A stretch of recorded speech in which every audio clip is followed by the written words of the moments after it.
मालिक जय Jagannath and welcome back to a new blog. जेहेतु आज अणा नवमी मु डेरी नक ऑफिस जल्दी बाहरी गली ऑफिस सीधा बाहर की मुझे पहुँच जाती छणीजंग राधाकांत मंदिर में मुझे आसिक एपटे देखला बेलू संध्या आलती आरंभ हो गला।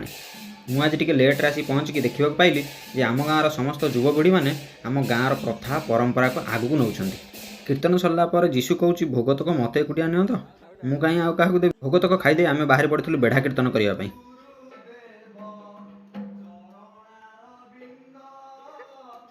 से जहाँ स्वर ताल ठीक ना पिला आगू आसी संकीर्तन को आगू नौ देखिक भारी खुशी लगे। आपन जदि ये चैनल नुआ आछंती तेबे वीडियो को लाइक करंतु शेयर करंतु एवं कमेंट करंतु। जदि यूट्यूब रे देखुछंती तेबे सब्सक्राइब करी बेल आइकन टी को दबाई दियंतु जहाँ फल प्रथम वीडियोटी आपन को खास करी मिल पारिबो। एपटे हमर कीर्तन सरीबा खणी आमे अणा नवमी राति रोसई पई प्रिपरेशन करदेलु। एपटे आमर परिवा कटा चलिया भितर सेपटे भाईना आमर चुली लगे कि रोसई पई प्रस्तुति आरंभ करदेले। तारि भितर निशिकांत भाईना फुलमाला धरी पहुंची अणा नवमी जदि ठाकुर पाखे फुल न लागिवो ताले कोन भल लागिवो। तापर से निजे आनिकी फुलमाला सब ठाकुर पाखे लागी करदेले। महाप्रभुंकर अपूर्व रूप देखी मोर गोटे गीत मन पड़ा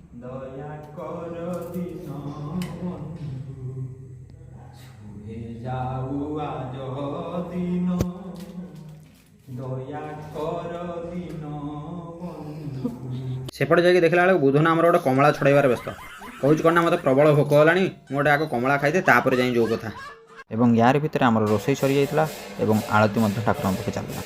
मंदिर भितर आलती सरिया पर आमे जाई पहुँचलु अँला गछ मूले जहाँ सब अन्नप्रसाद रोसई होता से सब गोटे थाली रखी अँला गछ को समर्पित करी सेठारे आलती होता।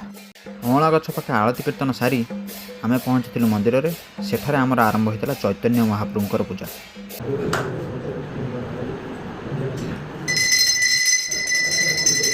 प्रत्येक थर कीर्तन सरला पर खोल एवं समस्त झांझ मिसी चैतन्य महाप्रभुंकर पूजा करा जाए। आउ ये पूजा को समापन करथिले वेदज्ञ ब्राह्मण निशिकांत त्रिपाठी। चैतन्य महाप्रभु पूजा सरिया पर आमे जाई पहुँचलु खाइया पई। मंदिर रे स्पेशल अरुआ डालमा को खीरी। ओह कि आनंद।